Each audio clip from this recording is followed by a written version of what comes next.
Hi, I'm Don Anderson, and welcome to IProtestNow.com. In this video, I'm going to talk a little bit about patriotism. That is obviously a topic that's brought up by the players in the NFL, and I will talk about them more here in a minute. But what you need to understand and remember is that this country was founded by men who were in pursuit of freedom.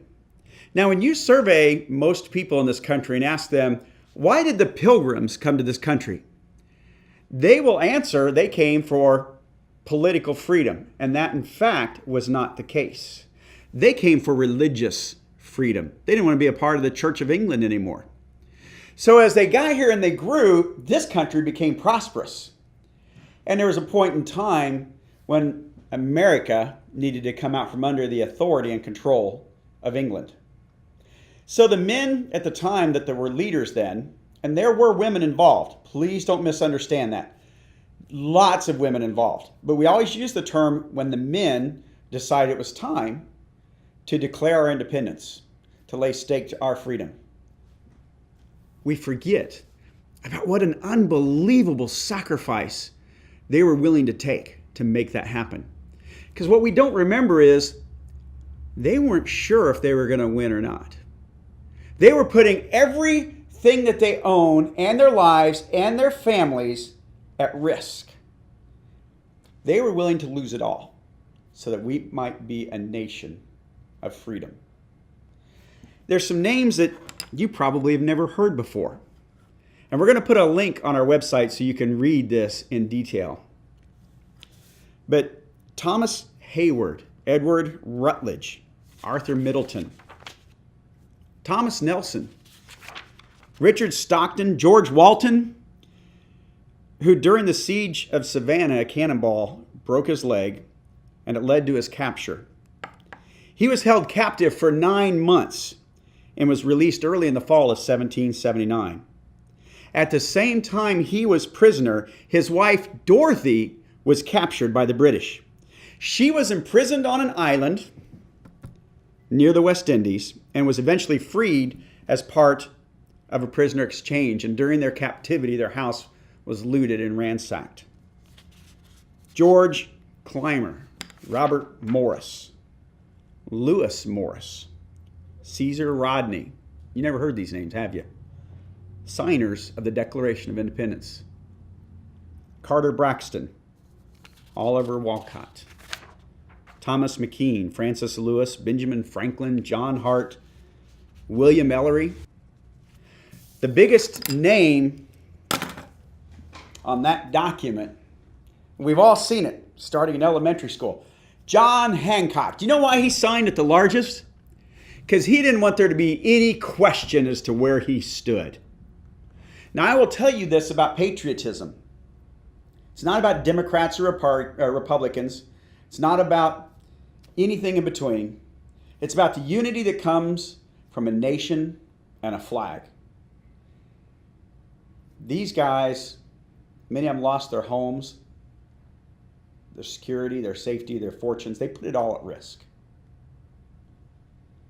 Since then, men and women have served this country to ensure that we have the ability to live free.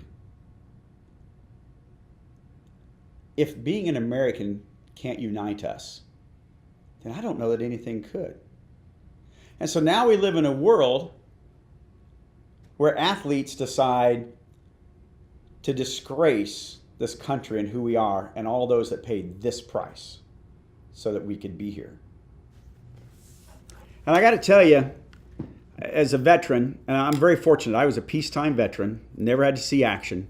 My heart breaks for all those and the sacrifices they've made having to be overseas. That we ought to be able to all at least stand in unity in the freedom this country gives us. Because that very freedom is what's blessed them. That very freedom is what allows us to be what we are. How can we not stand up and show respect for our flag, our country, our heroes, those that have served in the past, those that serve now, and those that serve in the future? So I'm going to ask you on this video, if you want to protest Hollywood elitists who threaten to leave the country if a certain president gets elected. Or what was released yesterday, a billionaire who's going to spend $10 million on an ad campaign to get the president of the United States impeached. If you want to protest people involved in sports, any sport, using their television audience to make a political statement, if you want to protest all that and just take a step in favor of united patriotism, all these people that fight against this country, they are my brothers and they are my sisters. Despite that they might disagree with me and political opinions, those of us that are veterans, if our country called, we would go. For them as well as our families. Doesn't matter. We would go. There would be no hesitation. That is what needs to unite us. I don't know where these guys get off thinking that they can use their TV audience and all the blessings that this country has given them to raise a negative opinion about who we are and what we are. We are Americans first. And all the privileges and rights that go with that. We are citizens of the United States of America. If you're tired of everybody threatening to leave this country using completely the wrong formats to protest, if you're tired of these ridiculous millionaires trying to buy influence, click that button. Stand with us. Let the leaders in Congress know we are patriots first. We may disagree, and that's okay. But we are patriots. We are Americans first. Please pass this on to everybody. Click that button. Be a patriot. Join us at IProtestNow.com. Thank you for watching.